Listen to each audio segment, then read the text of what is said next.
una producción de Noticias Monumental.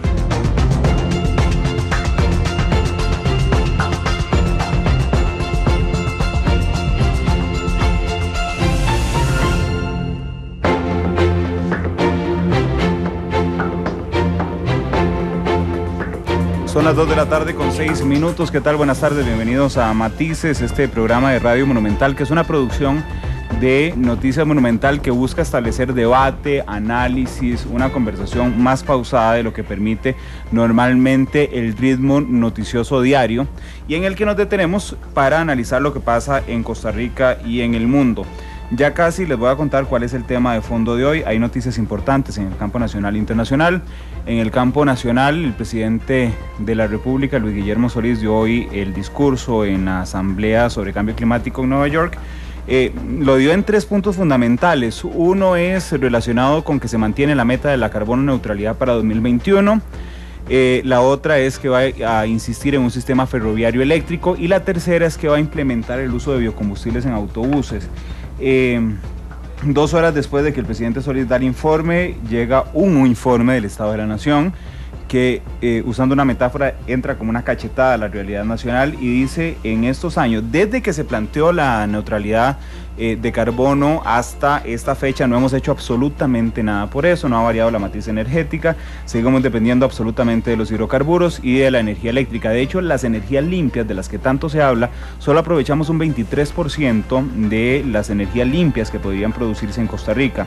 Son 9.000 watts los que podrían producirse, megawatts, y usamos cerca de 2.000. Y ha recibido también muchas críticas del sector político, porque mientras nos comprometemos a nivel internacional con la carbono neutralidad, Costa Rica impulsa o analiza, por lo menos hasta este instante, la refinería en Moín, y esto ha sido visto por algunos sectores políticos, particularmente por 4 partidos políticos: el Movimiento Libertario, Liberación Nacional, Frente Amplio y Renovación Costarricense, como una absoluta contradicción del discurso que tenemos a nivel internacional. Y en el mundo, esta mañana para los sirios, anoche para nosotros, Estados Unidos, liderando la coalición internacional, atacó Siria, los objetivos del Estado Islámico, antes conocido como ISIS. Hoy el presidente Obama dio una conferencia de prensa donde no aceptó preguntas y donde dijo que la estrategia era armar a los rebeldes sirios, ahora contra 2 rivales históricos: uno, el Estado Islámico, y el otro, el régimen de Bashar al-Assad. Eso, en grandes proporciones, es lo que ha ocurrido en Costa Rica y en el mundo en las últimas horas. Y jugó Keylor Navas de titular con el Real Madrid. ¿Cuánto quedó? Usted me dice 5-4-1. Le hicieron un gol a Keylor Navas empezando el partido, después del penal que cometió Cristiano Ronaldo, que después salvó con un gol. Y también está jugando Joel Campbell con el Arsenal. 4-1 ganó el Real Madrid. 5-1 hizo un gol en el último minuto. El Arsenal con Joel Campbell. Ahí está, Joel Campbell va perdiendo el Arsenal contra Southampton 2-1 al minuto 56. Bueno, hoy vamos a hablar de déficit fiscal. Es un tema técnico. ¿Cómo se come el déficit fiscal? ¿Qué es? ¿Qué hacemos? ¿Cuáles son las señales? La economía, increíblemente, se basa muchas veces en señales, igual que la inversión. ¿Cuáles son las señales que damos como país? Dice Adolfo en Twitter, ya en primera fila, escuchando Matices, gran tema hoy y muy preocupante. Vamos a ir con el boceto que preparó nuestra productora Isabel Martínez, que es alguna manera de justificación de por qué tocamos el tema de hoy. Regresamos para presentarles a nuestros invitados, recordándoles que nos pueden escuchar en vivo 93.5 en FM, en internet en cualquier parte del mundo, www.monumental.co.cr, y en Canal 2, la imagen de la radio, a partir de las 8 de la noche, hoy en reprise. Son las 2:10, vamos al boceto y regresamos. Las grandes obras inician con un borrador. Para elaborar el tema de hoy, este es nuestro boceto. El déficit fiscal es la diferencia negativa entre los ingresos y los egresos del Estado. El indicador acumulado al mes de agosto representa el 3.5% del Producto Interno Bruto, es decir, llegó a 945.804 millones de colones. Con una cifra similar, se podría construir en total 10 hospitales como el de Heredia y 30 áreas de salud. El Banco Central de Costa Rica estima que al finalizar el año, el déficit financiero ronde el 6% del PIB. Para el presupuesto 2015, los ingresos aportan solo el 52.8%. En este caso, las principales fuentes de financiamiento son el impuesto general sobre la venta y el impuesto sobre la renta, y en menor medida, la comercialización de combustible. En los últimos meses, el tema ha tomado mucha relevancia. Muchos sectores de la población han pedido una reforma fiscal. A ellos se une la advertencia de las calificadoras de riesgo internacional e incluso el gobierno anunció la creación a futuro del impuesto al valor agregado. En vista de la importancia del tema, en Matices le ofrecemos diversos tonos sobre el déficit fiscal.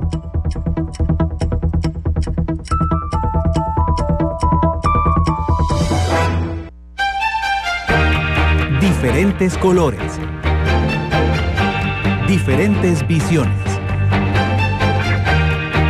Blancos y negros.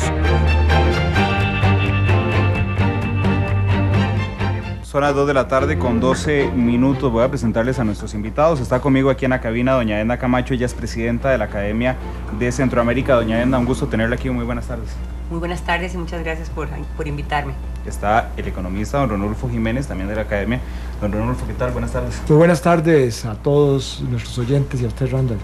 Gracias por estar aquí y acompañarnos. Son las 2:12 aquí, son las 4 de la tarde con 12 en Washington. Ahí está Juan Carlos Hidalgo del Cato Institute, que nos ayuda también en este tema. Juan Carlos, ¿qué tal? Buenas tardes. Buenas tardes. Gracias por acompañarnos, y va a estar ahorita vía telefónica con nosotros don Jorge Vargas Cuyel, director del informe Estado de la Nación. Ayúdenme a explicar qué es déficit fiscal, por favor. Supongo que es una pregunta que ustedes hace mucho tiempo respondieron en las universidades, pero doña Edna, por favor, ¿qué es déficit fiscal? Bueno, déficit es un concepto pues financiero o numérico que establece la diferencia entre lo que el gobierno gasta y lo que le ingresa por impuestos. Básicamente es eso. Y cuando uno habla de déficit, lo que está hablando es que los ingresos son menores que los gastos.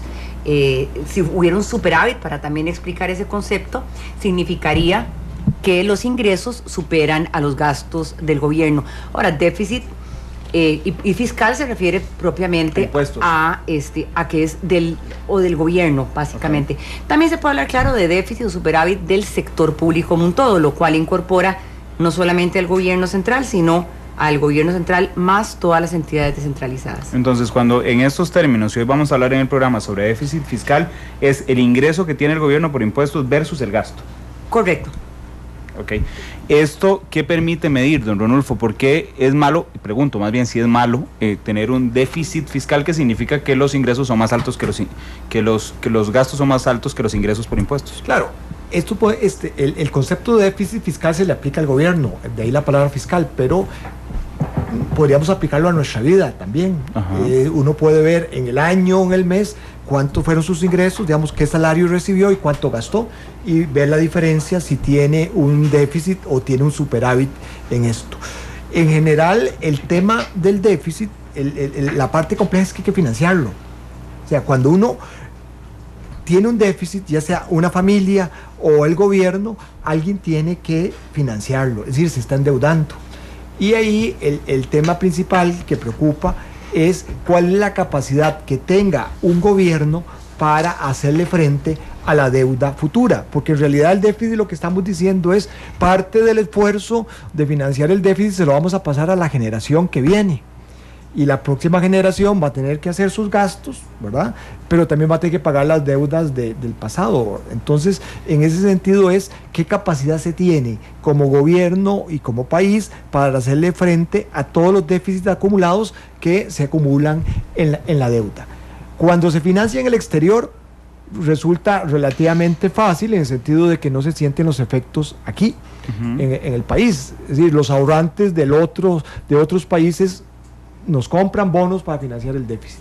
Cuando se financia aquí, en el mercado local, está compitiendo por el ahorro de los costarricenses. Entonces quiere decir que es dinero que no va a ir a financiar préstamos para el sector privado, ya sea empresas o personas. Y si el déficit es excesivo, las tasas de interés van a ser muy altas, ¿verdad? Van a ser muy altas, y eso va a hacer que la inversión se eche atrás por lo caro que resulta el financiamiento. Ahora, en el exterior, pues no es que es tan fácil, ¿verdad? También depende de cuál sea nuestra capacidad para endeudarnos, nos van a prestar. Y en la medida que en algún momento nos vean que no tenemos capacidad de pago, y por eso las calificadoras emiten ciertas alertas, nos dejan de prestar. Juan Carlos, yo entiendo a veces a las calificadoras, para dar un ejemplo muy sencillo, como cuando uno llega a comprar un televisor a una tienda de línea blanca, ¿verdad? Y entonces le revisan el crédito a uno y la capacidad de pago. ¿Por qué es importante la fama, Juan Carlos, que como país tengamos nosotros sobre el déficit fiscal, Juan Carlos? Sí, bueno, hay 3 calificadoras de riesgo a nivel internacional que cuentan con la acreditación para hacer este tipo de calificaciones. Está Moody's, está Standard & Poor's y está, ¿cuál es la otra? Ronulfo, se me olvida. Moody's, Standard & Poor's y bueno, se me escapa en este momento el nombre de la otra calificadora. Y Fitch es la otra calificadora. Estas calificadoras, los agentes económicos, las personas y las empresas que prestan dinero a nivel internacional, tanto a compañías como a gobiernos, toman muy en cuenta la capacidad crediticia de la gente a la que le prestan dinero en base a lo que digan estas calificadoras. De tal forma que el hecho de que Moody's recientemente bajara la calificación de Costa Rica, pasó de grado de inversión, que es una nota que básicamente es dentro del rango de las notas superiores que tiene Moody's, nos quitó esa nota. Es tomando una señal entonces a la diferente gente que le presta, no solo al gobierno de Costa Rica en el exterior, sino también a empresas ubicadas en Costa Rica, con sede en Costa Rica, ya sea bancos, ya sea empresas comerciales o demás, de que el riesgo de Costa Rica ha aumentado, y es por eso que es una mala noticia. Ahora bien, yo tengo problemas con estas calificadoras. Yo creo que hay veces que meten la pata, y bueno, para mí el hecho de que Costa Rica en primer lugar se le diera grado de inversión a Costa Rica en septiembre del 2010, cuando el país ya contaba con un déficit fiscal del 5.2% del Producto Interno Bruto, un déficit fiscal muy alto y en crecimiento, me pareció una mala decisión de Moody's en ese momento. Y bueno, y ahora nos quita la calificación, lo cual no quiere decir que estamos parejos ahora, no, más bien el hecho de que ahora nos quite, esto ha mandado una señal de que la situación fiscal de Costa Rica está todavía peor y que no hay perspectivas de solución en el corto o mediano plazo. Ok, esta semana el Ministerio de Hacienda dio un estado de situación de cómo va el déficit al mes de agosto. ¿Qué le parece a usted los datos actuales sobre el déficit, doña Edna? Bueno, lo que vemos es que la tendencia que hemos venido viendo en los primeros meses del año, pero no solamente en los primeros meses, en los últimos años, no es muy distinta. Y en particular, los ingresos están creciendo a una tasa muy baja, y por debajo incluso de lo que estaba en el presupuesto del año, o sea, el que se preparó el año pasado para este año. Entonces, el crecimiento de los ingresos va lento y muy por debajo de los gastos, lo cual no sorprende, y no sorprende en el sentido de que esa es la tónica estructural, digamos, o el problema estructural que venimos viendo, y es que los gastos tienen un crecimiento no solamente muy por encima de la inflación, sino que incluso crecen por encima del Producto Interno Bruto, en parte por los disparadores del gasto, llámese remuneraciones, pensiones, algunas transferencias que están ligadas también a salarios, y el otro rubro que está creciendo mucho, que es también consecuencia de la bola de nieve en la que venimos montados, es el gasto de intereses. Entonces tenemos problemas estructurales de la forma en que se incrementan los salarios, pero también tenemos problemas coyunturales de haber aumentado la deuda tanto en los últimos años, que es lo que Ronulfo nos explicaba hace unos minutos, de que cuando se financia el déficit, lo que va ocurriendo es que se va acumulando deuda, y esa deuda genera intereses. Entonces, es un círculo vicioso. Y los ingresos, por su lado, pues también crecen lentamente, en parte porque la actividad económica pues ha venido creciendo a una tasa, pues yo diría moderada, no es una tasa de crecimiento alta. Pero me parece que lo que es más preocupante es el crecimiento de los gastos. Bueno, igual es muy complicado fijar o proyectar los ingresos, porque siempre es una expectativa, ¿verdad? Digamos, el país fija los ingresos, depende de una expectativa, en cambio los gastos sí es algo sostenido. Si tuviera que compararlo yo, y me ayudan si cometo algún error en este tema, con una economía doméstica, para hacerlo más didáctico, significa que yo tengo un ingreso en mi casa, pero tengo que pagar a 2 empleados que tengo en mi casa, a una persona que dejó de trabajar y que yo sostengo además después de que dejó de trabajar, pero además tengo que pagar los intereses de los préstamos que he sacado toda mi vida. Cuando sumo esto, no me alcanza el ingreso. No te alcanza el ingreso, correcto. Ese es el punto. Es cierto, la estimación de ingresos que tiene el presupuesto es incierta. Sí.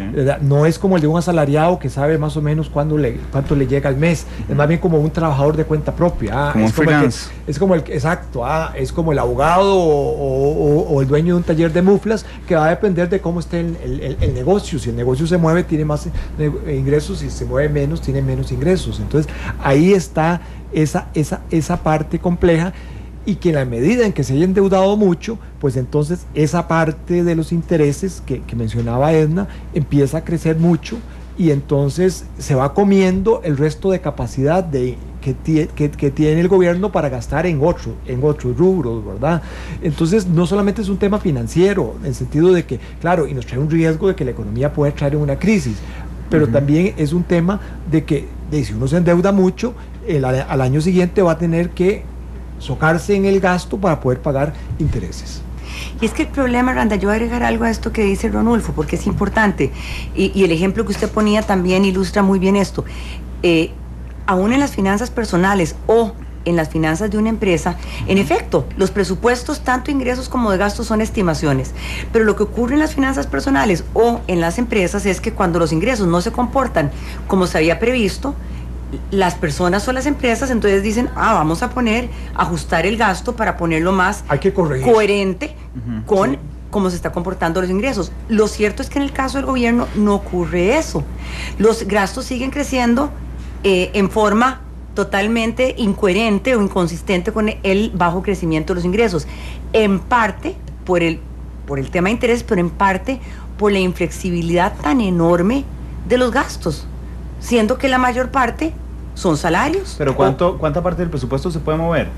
Digamos, ¿con cuánta parte del gasto puede jugar el gobierno? Decir, bueno, estos son gastos fijos, de aquí no puedo moverme porque son derechos adquiridos. Randa, yo quiero tocar sobre eso, porque adelante, Juan constantemente Carlos. Hemos oído a los ministros de Hacienda, lo oímos con Edgar Ayales y lo hemos oído con Helio Fallas, decir que el gasto es inflexible, que un 93% del gasto está estipulado por ley o mandatos constitucionales y por lo tanto no se puede tocar. Yo nunca he visto que hagan un fact check, o sea, que revisen si ese dato del 93% es cierto. Pero bueno, estamos hablando de una reforma fiscal. Si vamos a hablar de una reforma fiscal, estamos hablando de pasar una ley por el Congreso para resolver este problema. Y una ley puede entonces cambiar leyes. Yo veo que existe como cierta tendencia a decir, uy, el 93% del gasto es estático y no se puede tocar, y por lo tanto la única solución es buscar más ingresos. No, si vamos a pasar una reforma fiscal, podemos entonces cambiar las leyes que inflexibilizan ese 93% del gasto. Y de hecho, el constitucionalista Fabián Bolio una vez propuso eso. Bueno, que una sola reforma fiscal podría entonces pasar un paquete de leyes que eliminen todas las leyes que determinan gastos específicos. Y bueno, algunos de estos son vacas sagradas, ¿verdad? Por ejemplo, los mismos partidos que hoy se quejan de esta situación son los partidos que en su momento aprobaron la reforma constitucional para establecer un 8% del PIB en gasto educativo. Bueno, pero esos son los temas que deberían de estar sobre la mesa, puesto que efectivamente, si ese dato, el 93%, fuera cierto, es que nos hemos puesto la soga al cuello nosotros mismos. Claro, Juan Carlos, ahí está ese tema que te iba a decir, porque en algunos casos son leyes, en otros casos son reformas constitucionales que hemos incluido, o el país ha incluido recientemente, y el 8% para educación, que todos lo hemos aplaudido porque prácticamente nadie se ha opuesto a eso. Yo sí. Sí, bueno, pero muy pocos, Juan Carlos, son la excepción y casi lo vuelven a ver. Si uno se vuelve crítico a eso, lo vuelven a ver mal porque parece que es un sacrilegio, parece que el objetivo es gastar, lo cual, porque... Es que este es el problema con estos mandatos constitucionales. Luego, claro, en Brasil en este momento están hablando de un mandato entonces del 10% y luego vendrán al 15%. Claro. Ahora, pero nadie se detiene a ver si el gasto está siendo bien empleado. Pero hubiera sido más interesante, Juan Carlos. Juan Carlos, hubiera sido más interesante que hubiéramos tenido unos objetivos de decir, bueno, lo que queremos es un 100% de cobertura de la educación o queremos una educación de calidad. Cualitativos, objetivos cualitativos, exacto, en lugar de cuantitativos. Pero volviendo al tema, tenemos esos temas, los impuestos de ventas ya están parte destinados, una parte va a FODESAF. Hay una serie de mandatos hacia la Corte Suprema de Justicia. Efectivamente, son de los temas que deberían de estarse discutiendo en una mesa donde se esté hablando de reforma fiscal, porque con un presupuesto que ya está predestinado por ley o por constitución, sí se vuelve difícil hacer el manejo. Pero si somos de por sí un país de doble moral, muy doble moral en muchos aspectos, también somos doble moral en el gasto de los derechos, porque muchas veces aprobamos en la Asamblea Legislativa derechos, válgase gastos, sin el respectivo financiamiento, doña Emma. Ese ha sido de los principales problemas, porque el porcentaje más alto de las leyes y en el caso de los mandatos constitucionales han sido creados sin una fuente de ingresos. Y no obstante que eso ha sido así, la Sala Constitucional se ha pronunciado en forma de obligar al Poder Ejecutivo y a la Asamblea Legislativa a presupuestar y a girarlos, independientemente de que tengan o no fuente de financiamiento. Claro, la Sala lo que dice es, el problema es que los legisladores han creado esa expectativa a los ciudadanos. Sí. Resuelva el problema y yo cambio de criterio, por decirlo de alguna manera. La Sala lo que hace es confirmar, digamos, un derecho creado o una expectativa, vamos a decirlo, creado por el legislador. Entonces, en efecto, este es uno de los temas que son más importantes de abordar, porque la mayoría no han creado su fuente de financiamiento. Y voy a decir el caso de educación. Y yo creo que aquí no se trata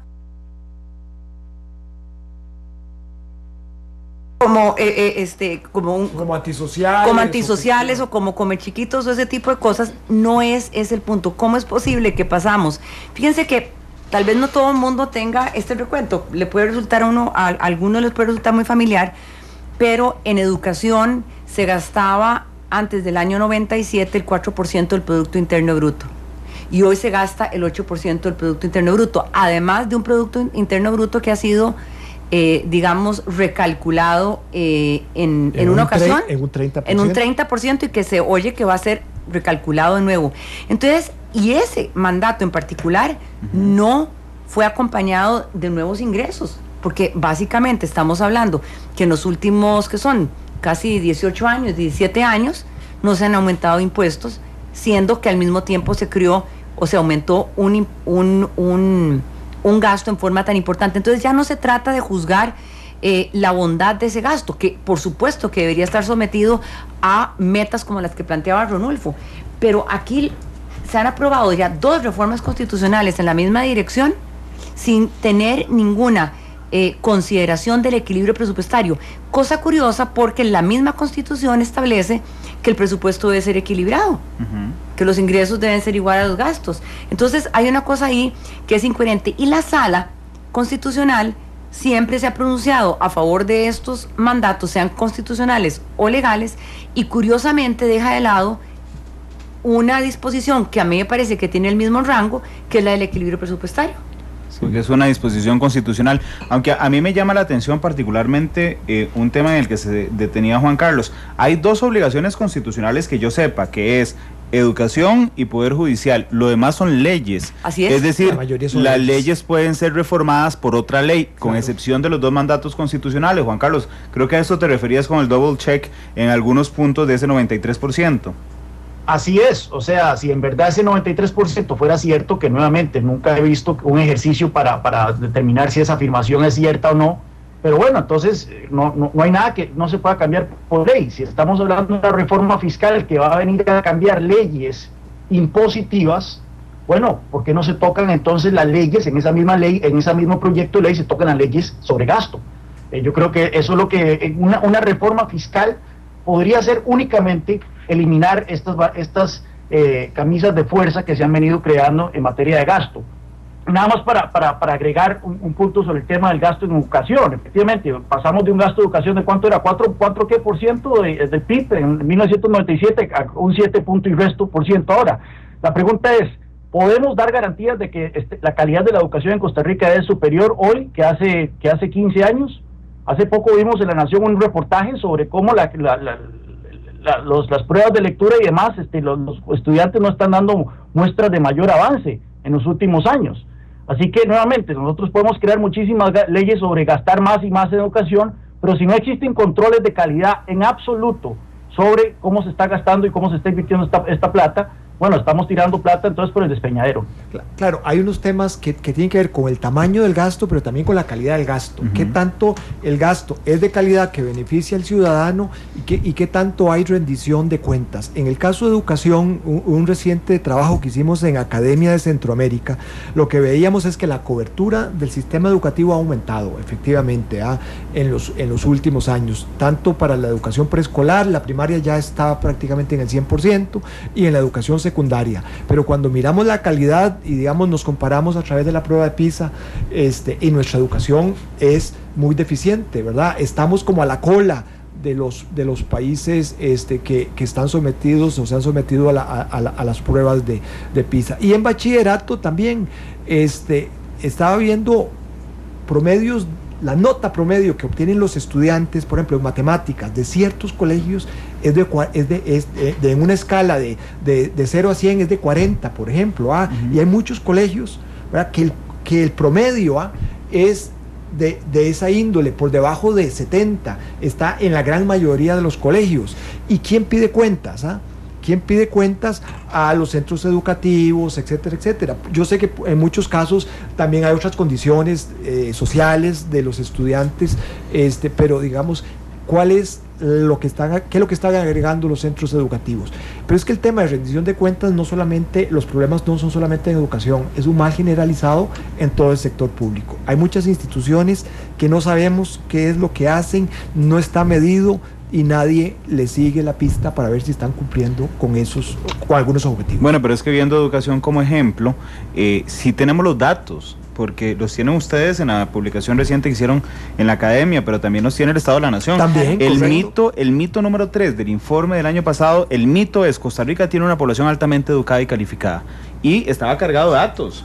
Lo que pasa es que yo, y una vez se lo planteé con mucho respeto a don Jorge Vargas, en realidad la prensa, los académicos y el Estado de la Nación son los únicos que se leen el Estado de la Nación.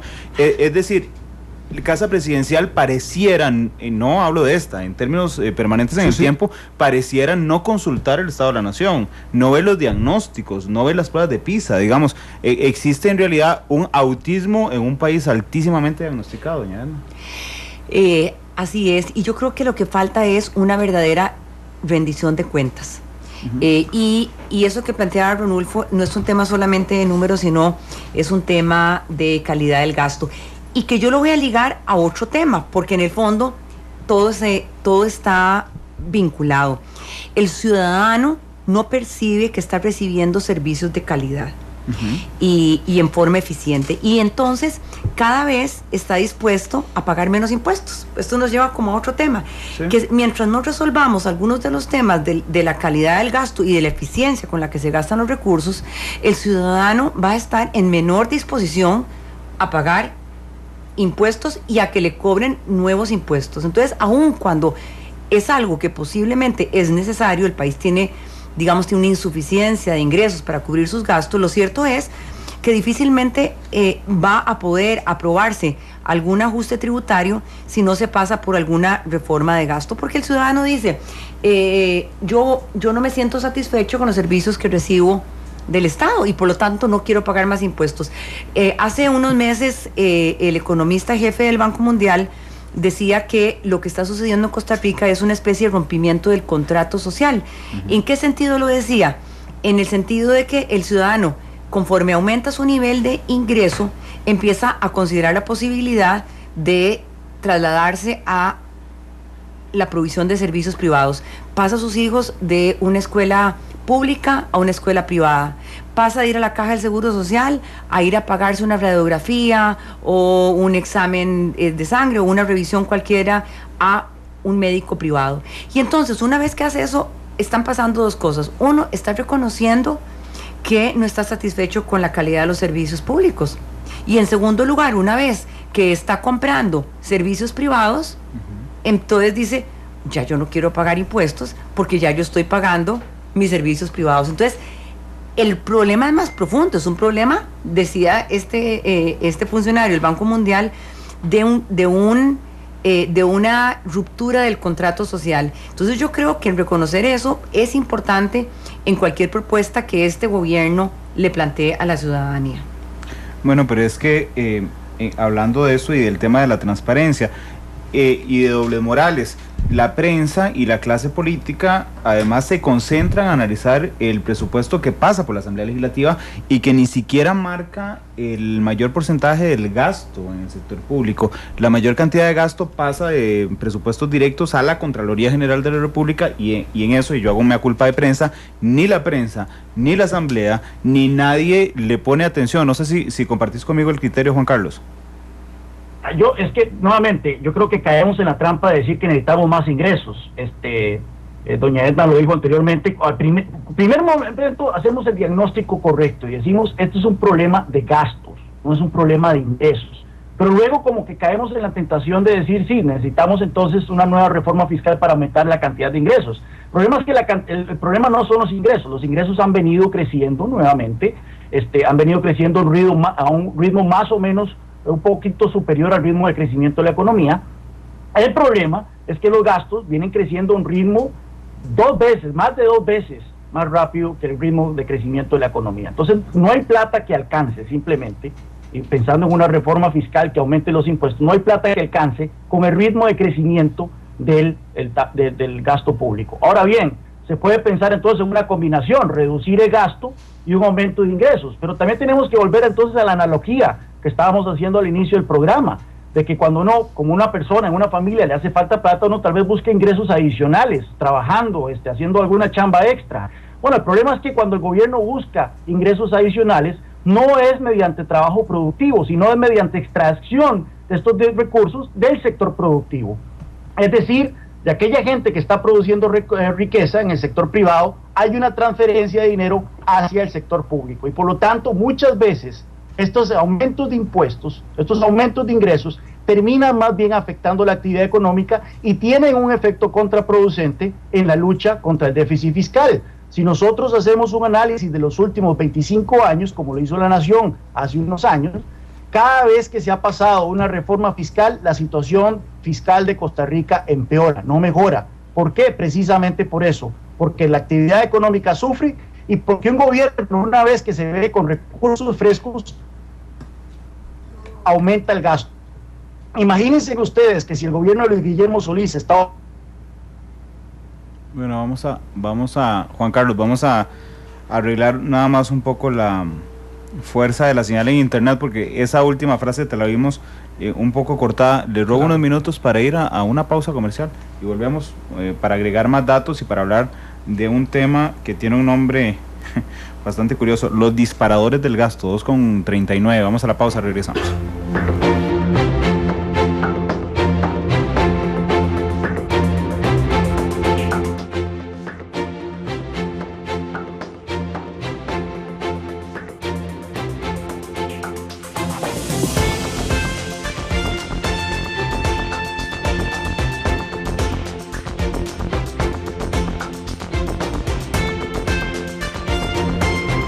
Con 44 de la tarde, estamos en Matices empezamos a hablar de déficit fiscal, pero estamos hablando de un montón de temas relacionados con déficit fiscal muy interesantes, donde aprendemos mucho. Dice el Poaz, que es un tuitero: el país es rico en datos pero pobre en información accionable. Me parece además una reflexión interesante. Juan Carlos, te cortamos porque se nos cortó ahí un poquillo internet, pero adelante, ahora sí, para que complete la idea. ¿En qué parte se cortó? Exactamente en la última frase.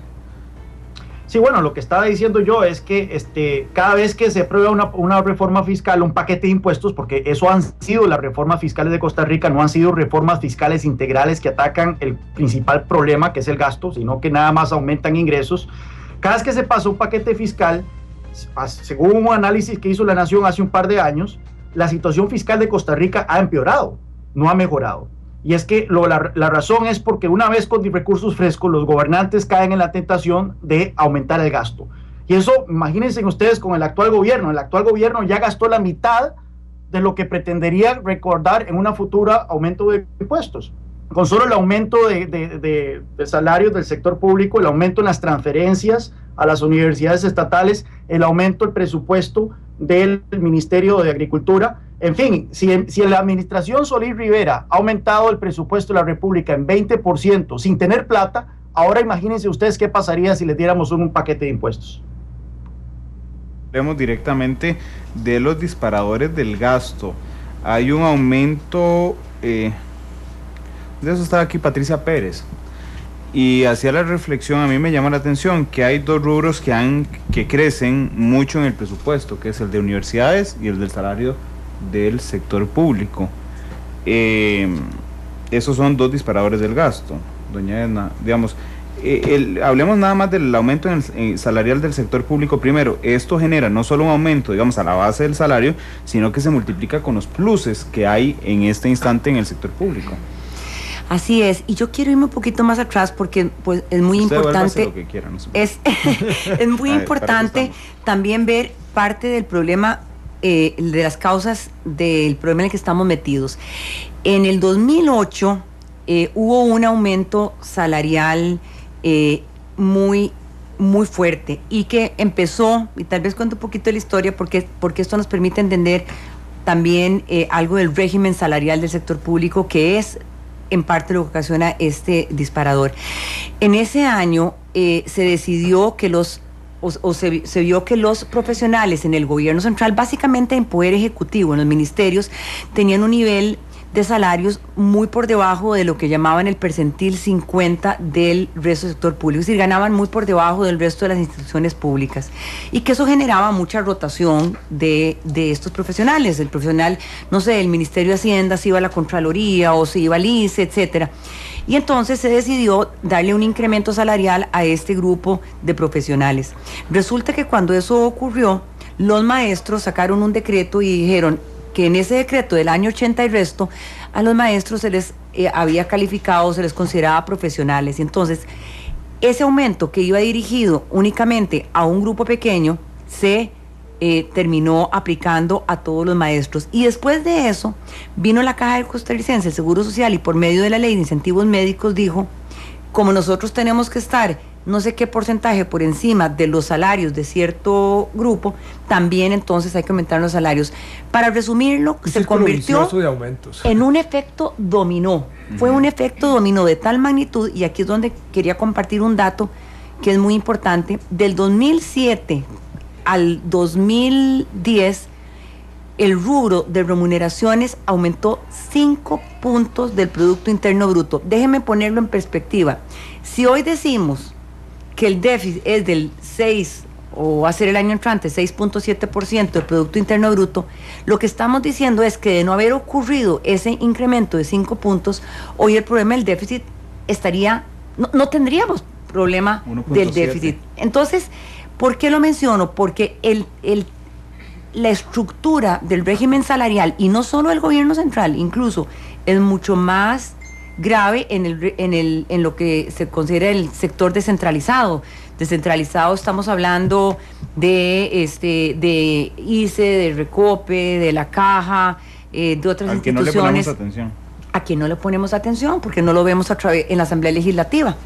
Que ese es parte, digamos, de esa estructura o ese diseño produce uno de los grandes disparadores del gasto. Y repito, no solamente el gobierno central, sino vean las conexiones que hay entre todo lo que llamamos sector público. Pero eso significa que hay más funcionarios públicos en el gobierno, las administraciones descentralizadas, en las instituciones descentralizadas, que en el gobierno central. Es decir, deberíamos de ponerle más atención a lo otro. Correcto, como tenemos un sistema tan descentralizado, muchas de las funciones y en otros países típicamente hace el gobierno central, aquí en Costa Rica lo hacen instituciones autónomas, de forma tal de que buena parte de la planilla del sector público no está en el gobierno central, está en las instituciones autónomas. Y es que en el 2008, además de lo que planteó Edna, de aumento de los salarios, tuvimos un aumento muy fuerte en la cantidad de empleados públicos, tanto en el gobierno central como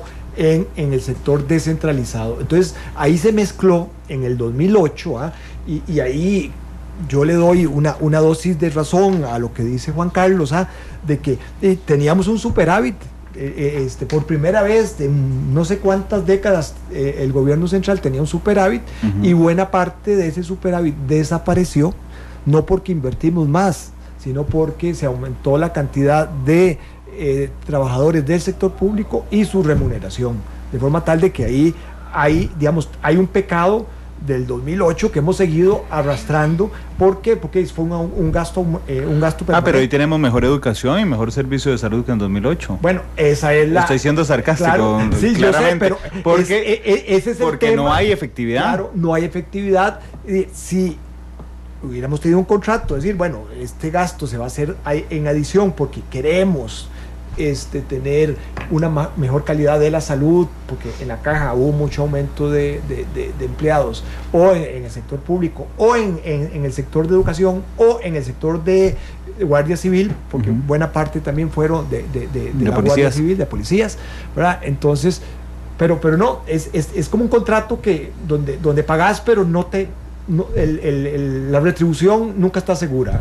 Quiero agregar este análisis y agradecerle a don Jorge Vargas, director del Estado de la Nación, que nos acompaña vía telefónica. Don Jorge, gracias por estar con nosotros. Hoy en la mesa me acompaña doña Edna Camacho, don Ronulfo Jiménez, a través de Skype, y desde Washington nos está escuchando Juan Carlos Hidalgo. Así es que muchas gracias por estar con nosotros. No se imagina usted lo que nos han ayudado los mitos del Estado de la Nación para plantear el tamaño, no del déficit fiscal, el tamaño del problema que representa el déficit fiscal. Don Jorge, ¿qué tal? Buenas tardes. Buenas tardes, un saludo a todos los que están en la mesa. Perdonen por incorporarme tarde y seguramente por salirme temprano, pero es que mi agenda está fatal hoy. No se preocupe, más bien yo le agradezco, sé que tiene pocos minutos, pero le agradezco estar con nosotros. Hablábamos de un par de realidades, una en el sentido del gasto y la eficacia que notamos de ese gasto desde siempre, pero particularmente desde el 2008, donde don Ronulfo nos recordaba, hubo un aumento en la cantidad de funcionarios públicos que no notamos necesariamente, creo que los mitos lo traen claramente, en resultados particulares sobre un aumento en la calidad de la educación, en la calidad de la salud pública, por ejemplo. Me interesa una reflexión sobre este punto en particular, don Jorge. Bueno, nuevamente reitero el saludo a Edna, a Ronulfo y a Juan Carlos Hidalgo.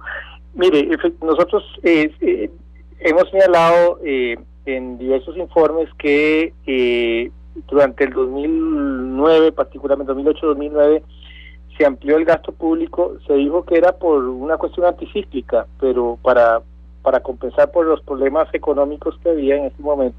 Pero en realidad esa expansión del gasto público fue gasto recurrente, es decir, por la ampliación de planillas y también por política salarial. Yo creo que eso creó un problema bastante grande que estamos viendo ahora cuando tenemos una situación que ha motivado la discusión actual.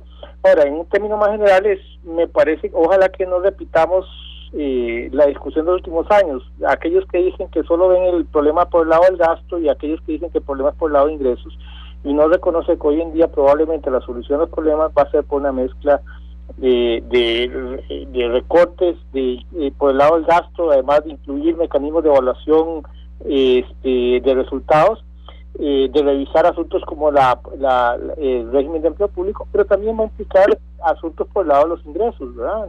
Tanto por el lado de la evasión e ilusión como de arreglar los problemas que tenemos en la legislación tributaria. Ojalá que no se repita la discusión de siempre de los que están solo viendo el tema del gasto y los que están viendo solo el lado de los ingresos, porque esa discusión no nos va a llevar a ninguna parte. Al final del día creo que va a ser una mezcla de ambos. Tiene que el control del gasto no es suficiente. Dice textualmente el séptimo mito del Estado de la Nación: mejorar la eficiencia y contener el gasto público son suficientes para garantizar la sostenibilidad y la solvencia del Estado. Eso es lo que dice el mito. En español significa que se necesitan nuevos ingresos. Aún en un español más simple significa que se necesitan más impuestos, don Jorge.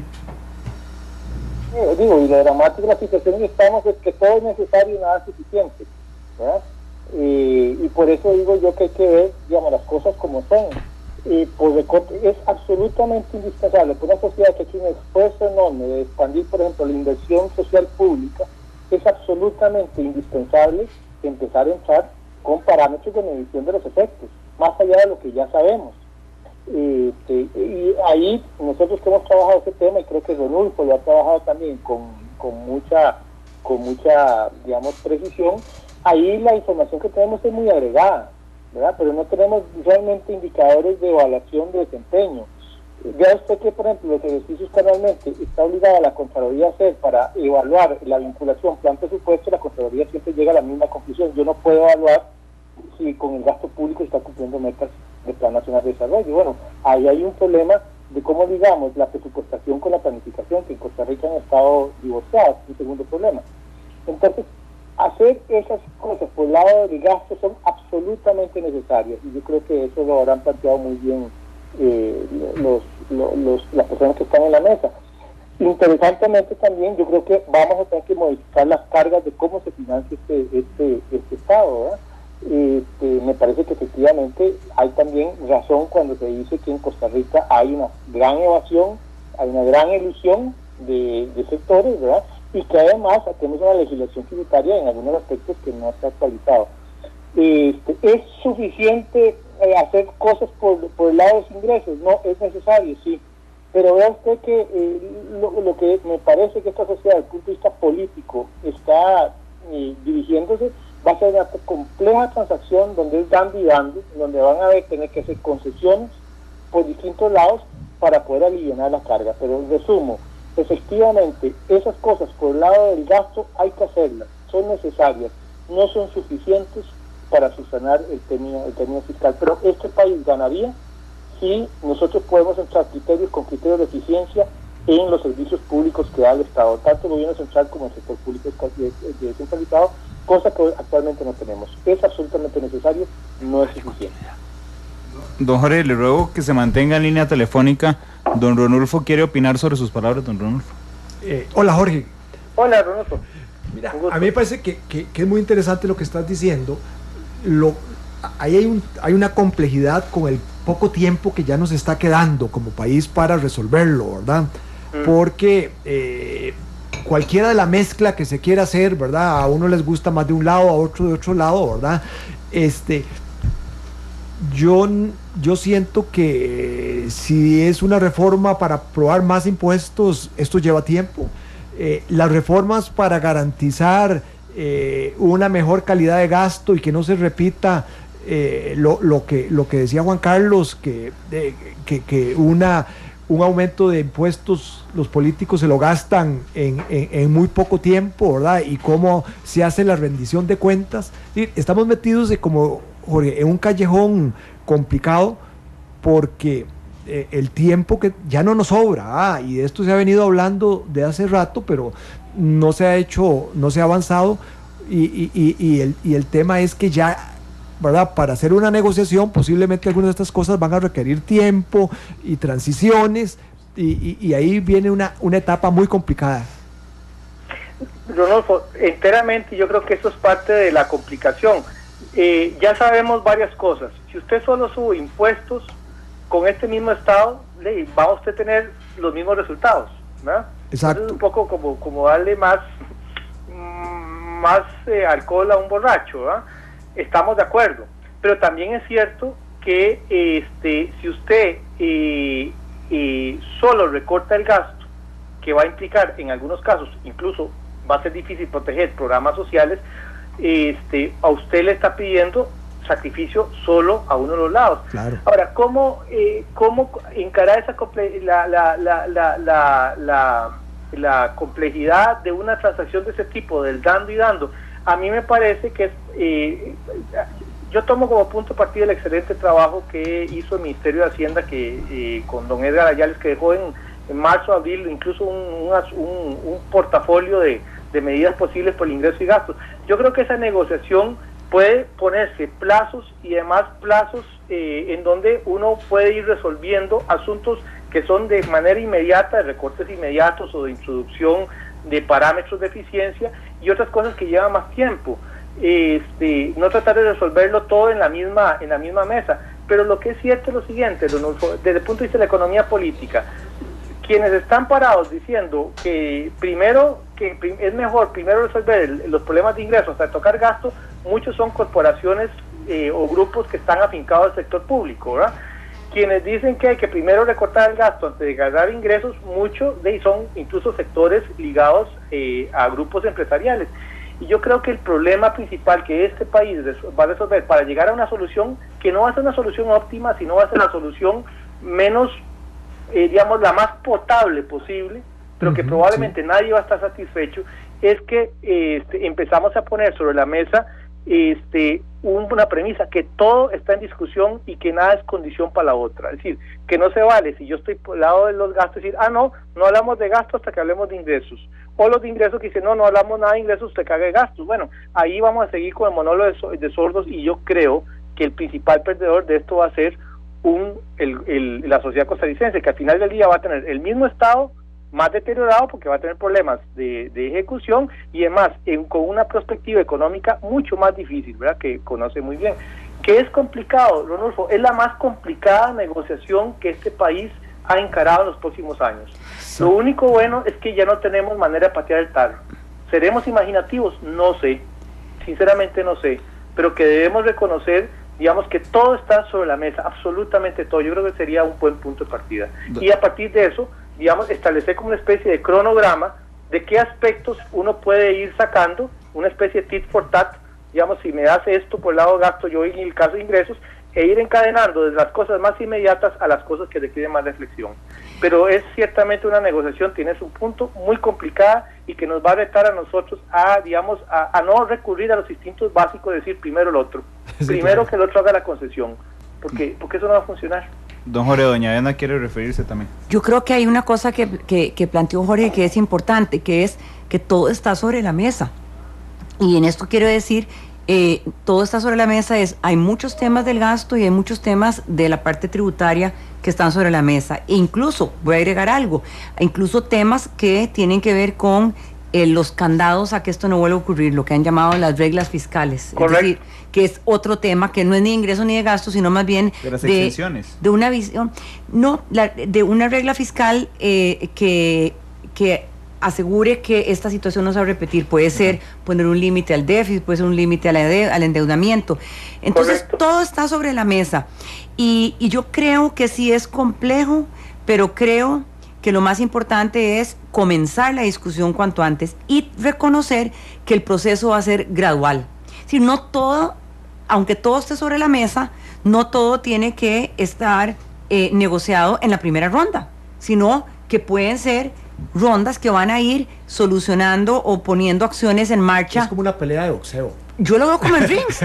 Sí, exactamente. Tal vez puedo de la cuchara. Sí, adelante, Juan Carlos.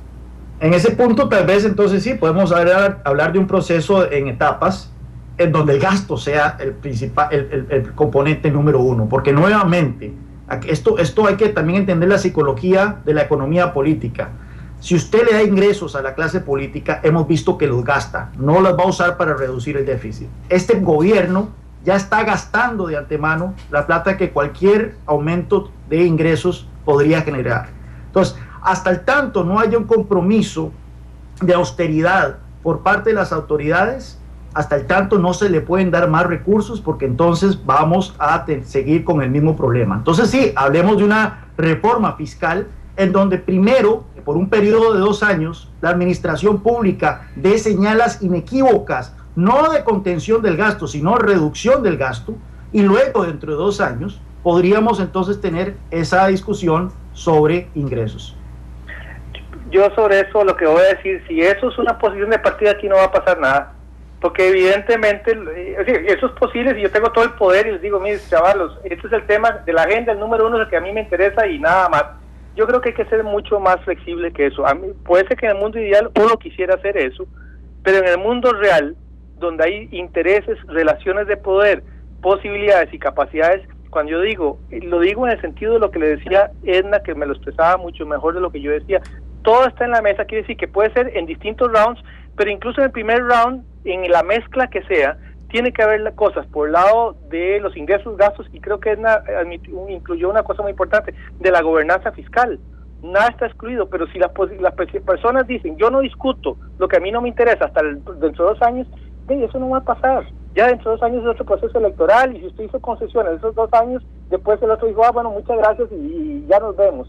No, mire. Entonces, la pregunta que yo haría, don Jorge, ¿usted está de acuerdo en darle más recursos a este gobierno que está aumentando en 20% el gasto del próximo presupuesto? Juan Carlos, vea, aquí hay actores, yo estoy de acuerdo en empezar en una negociación, que va a haber cosas que a mí no me gustan, para lograr cosas que a mí me gustan, eso es lo que yo estoy de acuerdo. En teoría, metido en mi cuarto, a mí me podría decir, no, yo la agenda que quiero es esto, pero voy a tener que transar una agenda con gente que tiene distintos puntos de vista. Yo no les voy a poder imponer el mío, porque si se los hubiera podido imponer, hace rato hubiéramos hecho un curso de acción. Aquí el tema es como distinta gente que no confía entre sí, que tiene prioridades cruzadas y hasta conflictivas, puede llegar a entendimientos graduales de concesiones mutuas y de garantías mutuas. Y eso va a significar que posiciones principistas, yo no le voy a dar gasto, más gastos que haga esta cosa.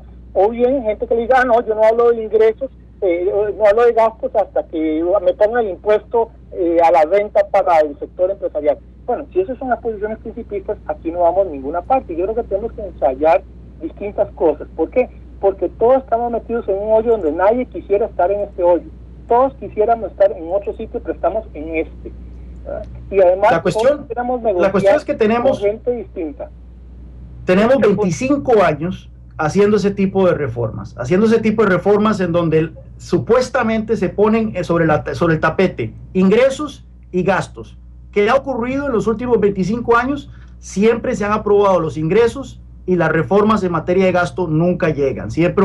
¿Por qué? Porque una vez ingresados los recursos frescos, los políticos se olvidan de sus promesas en materia de gasto y más bien terminan agravando el problema fiscal.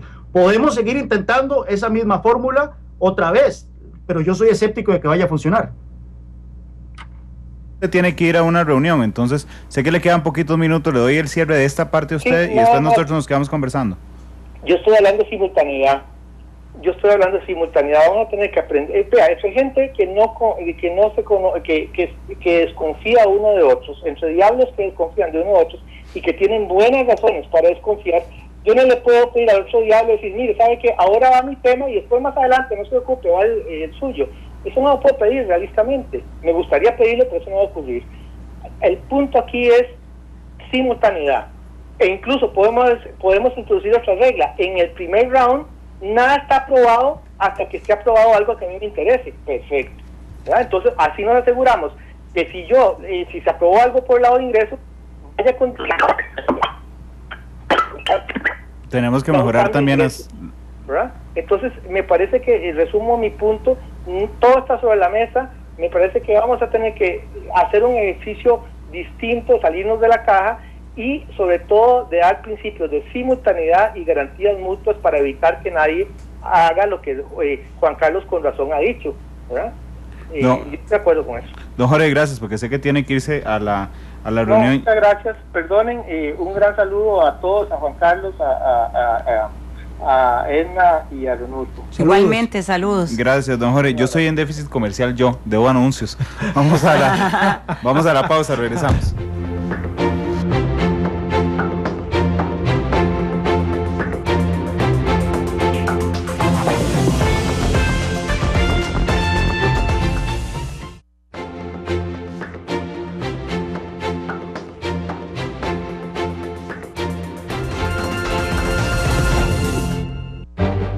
Todos los colores y puntos de vista se mezclan Llegamos a las conclusiones en nuestro arte final. Son las 3:12. Uno aprende en el programa y aprende también en comerciales. Iva, ¿qué les parece? El presidente anuncia en cadena, bueno, ya se sabía, lo que pasa es que el presidente le da, digamos, un tono de formalidad y lo anuncia en cadena nacional. ¿Es suficiente?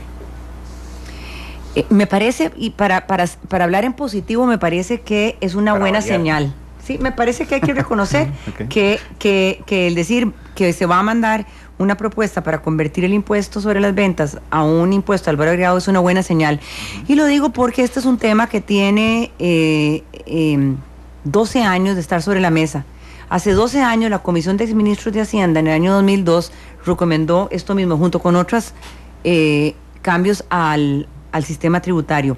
Pero esta medida es importante por dos razones. Una, porque en efecto puede traer más recursos a la hacienda pública, pero la otra razón es porque también ayuda a los controles cruzados. En sí mismo, el cambio en el diseño ayuda a reducir la elusión, de la que tanto se habla, como si se fuera a resolver solamente con ponerse como una perseguidora, un policía detrás de los contribuyentes. Una de las mejores medidas para reducir la elusión o incluso la evasión es tener un mejor diseño del sistema tributario. Esto va en esa dirección.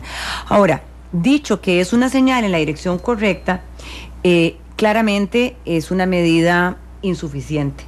Es una medida insuficiente porque a lo sumo creo que puede dar un punto del Producto Interno Bruto. Y es más, eso es si se logra extender además a muchos de los servicios que se venden en el país. Entonces, claramente es insuficiente, pero además es insuficiente por las razones que apuntábamos hace un rato en la discusión, y es porque se requieren medidas de otros frentes para poder traer suficientes recursos a la hacienda pública y para hacerlo sostenible. Claro, y todavía el gobierno no ha dicho exactamente los detalles. Dicen que el diablo está en los detalles, porque exactamente qué artículos van a quedar exentos y a cuáles sí se les va a aplicar el impuesto del IVA, que actualmente no tienen el impuesto de ventas, no se ha dicho, ¿verdad? Todavía. Pero voy a hacerle un matiz ahí, no importa cuáles, digamos, cuáles queden al final. En realidad la enorme discusión que puede ser la pega al IVA, sí, es cuáles propone el gobierno que se graben. Exacto, ahí está el tema, porque yo creo que en general hay consenso en modernizar el impuesto y que técnicamente sea un impuesto al valor agregado, pero cuando venga la discusión, la educación privada, la salud, los abogados, los salones de belleza, el taller. Exacto, entonces ahí los servicios. Bueno, empecemos la discusión de una vez, Juan Carlos. Iva. No, hasta el tanto el gobierno dé muestras de contención del gasto. Nuevamente, ya el gobierno, si estamos hablando de un punto porcentual del PIB, ya el gobierno básicamente gastó eso con este último presupuesto. Ajá. Con el aumento de las transferencias a las universidades estatales, con el aumento de los empleados públicos y otros rubros que vienen en el nuevo presupuesto. Así que otra vez, no caigamos en la trampa, porque ves, hemos estado hablando de que el problema ha sido el aumento del gasto y el programa está terminando en cómo vamos a aumentar los ingresos. Esa es la trampa que hay que evitar. Tenemos que saber 4 cosas sobre la situación fiscal de Costa Rica. 1, la carga tributaria de Costa Rica no es baja. Tenemos una carga tributaria medida por la CEPAL de 22% del Producto Interno Bruto. No caigamos en la trampa del 13% que nos quieren hacer creer que son ingresos tributarios únicamente del gobierno central. Hay que ver todas las demás ingresos tributarios que tiene el sector público y que suman un 22% del Producto Interno Bruto. La 6ª más alta de América Latina, luego de Cuba, Argentina, Brasil, Uruguay y Bolivia. Segundo, tenemos un problema fiscal en Costa Rica porque el Estado gasta mucho y mal. Y ya doña Edna explicó por qué nos metimos en esta bronca inicialmente durante la administración Arias. Y bueno, y entonces si el problema es el tema del gasto, la respuesta es cómo resolver el problema a través de su principal generador. Vean ustedes, el reporte sobre competitividad global del Foro Económico Mundial pone a Costa Rica en la posición 105 entre 144 países sobre la manera en que el gobierno despilfarra dinero. Tenemos un gasto público sumamente ineficiente. Tercero, y para terminar, las crisis fiscales no se resuelven aumentando impuestos. La historia costarricense lo dice.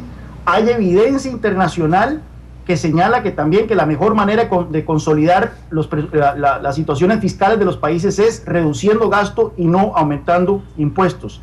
Y cuarto, el país sí requiere una reforma fiscal, pero esa reforma fiscal debe empezar por donde empieza el problema, que es el tema del gasto. Y podemos hablar de ingresos haciendo más efectivo el pago de impuestos en el país. Vea usted, según el índice Haciendo Negocios del Banco Mundial, Costa Rica está en la posición 136 entre 189 países en cuanto a la facilidad que brinda para pagar impuestos. Entonces, hagamos más sencillo el Código Tributario de Costa Rica para que de tal manera entonces haya menos incentivos para la elusión y la evasión. Esas son las medidas que, para mi parecer, deberíamos de tomar en el país. Bueno, pero voy a complacer a Juan Carlos. Voy a terminar hablando de gasto. Subejecución, doña Edna. La Contralora dice, bueno, eliminen del presupuesto la subejecución que hace el gobierno central. Bueno, pero es que en la práctica son los ahorros, es quitar del cálculo lo que no gastamos. Usted sabía que sí y no. Sí, en el sentido de que en efecto, claro, uno diría la subejecución no es un verdadero ahorro porque en la realidad no se está gastando.